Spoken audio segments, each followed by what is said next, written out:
souhaite la bienvenue sur mon tout nouveau tutoriel.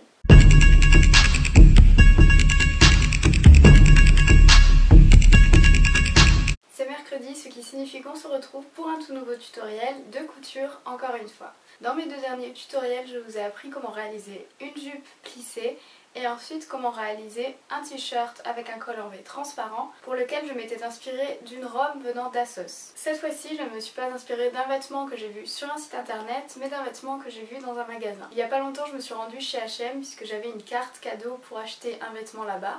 Et j'ai hésité entre une jupe et la salopette que je porte aujourd'hui. Comme vous pouvez le constater, mon choix s'est porté sur cette salopette. Mais il se trouve que la jupe sur laquelle j'avais craqué n'est pas très dure à réaliser, donc ça va être le tutoriel que je vous propose aujourd'hui. La jupe que nous allons réaliser va être une jupe longue qui va arriver aux chevilles et ce sera également une jupe ouverte sur les côtés. Il va nous falloir quelques accessoires que je vais vous présenter tout de suite.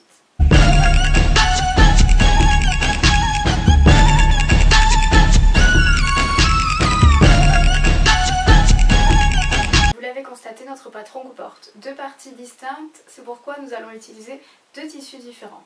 Le premier tissu va être un tissu couvrant et le second un tissu transparent.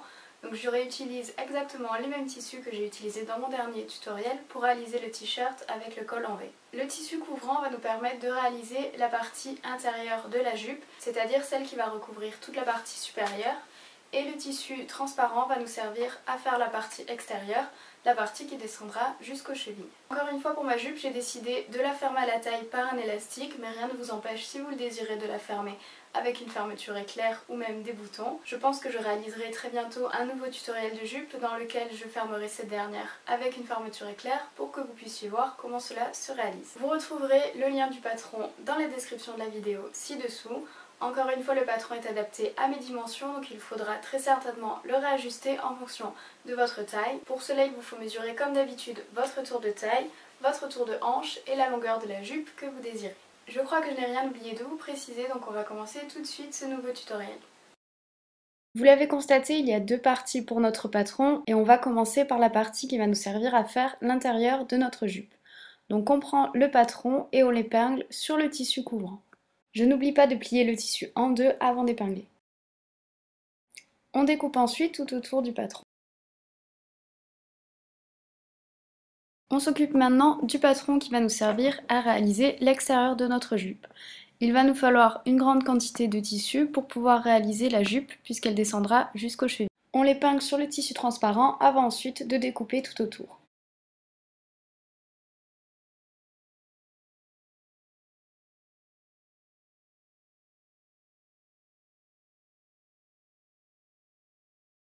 On va s'occuper pour le moment de la partie intérieure de notre jupe et on va épingler les deux bords de nos tissus.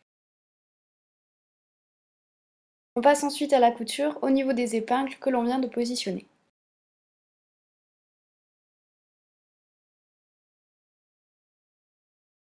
On va maintenant assembler la partie transparente par-dessus. Donc il va vous falloir positionner le tissu transparent par-dessus la partie couvrante que l'on vient de coudre. On prend nos deux tissus transparents, on les positionne bien bord à bord et on va ensuite les poser également bord à bord sur notre tissu couvrant. On vient ensuite poser des épingles sur toute la partie où est visible la partie couvrante dessous. Ainsi notre tissu transparent sera cousu sur toute la longueur de la partie couvrante et sera ensuite ouvert juste après jusqu'aux chevilles. On peut désormais coudre au niveau des épingles que l'on vient de positionner sur notre tissu transparent.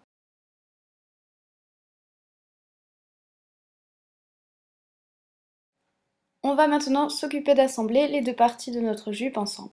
On va faire passer la partie transparente de la jupe à l'intérieur de la partie couvrante de celle-ci. On va ensuite les épingler au niveau de la partie supérieure.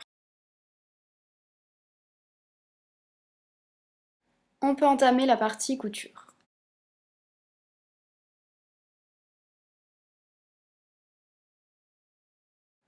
On réalise maintenant le revers au niveau de la taille de notre jupe pour pouvoir faire passer ensuite l'élastique. On mesure donc la largeur de celui-ci avant de faire le revers pour être sûr que ce dernier passe et ensuite on épingle avant de pouvoir coudre.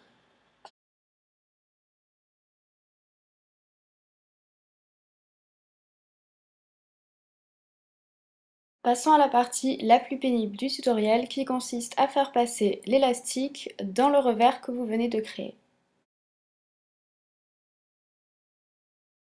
Une fois l'élastique enfilé au niveau de la taille, on peut coudre ce dernier et ensuite coudre le trou que nous avions laissé pour le faire passer.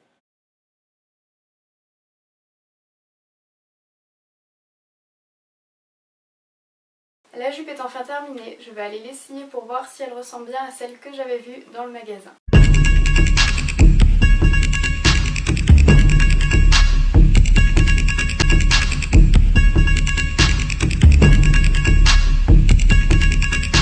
Vous l'aurez compris, ce type de jupe est très à la mode, notamment depuis l'été dernier, et je suis sûre qu'elles le resteront encore cet été car ce sont des jupes très faciles à porter et surtout qui ne tiennent vraiment pas chaud. Elles sont très féminines et peuvent aussi bien se porter avec des chaussures basses ou avec des chaussures à talons pour des soirées habillées. Si jamais vous avez rencontré des difficultés tout au long de ce tutoriel, n'hésitez pas à me poser une question et j'y répondrai. Merci encore de tous vos commentaires sur mes dernières vidéos. Je vous rappelle que vous pouvez toujours aller faire un tour sur mon blog dont le lien s'affiche juste en bas de votre écran. Vous y retrouverez de nombreux articles, notamment sur mes tenues du jour, mais également les découvertes que je fais. Je vous annonce dès maintenant le nom de mon prochain tutoriel qui sera en ligne dimanche midi. Celui-ci vous montrera comment coudre des poches sur un short. J'espère que cela vous donne envie et que vous serez au rendez-vous ce week-end. Je vous dis donc à dimanche et soyez prêts avec votre machine à coudre. Ciao tout le monde!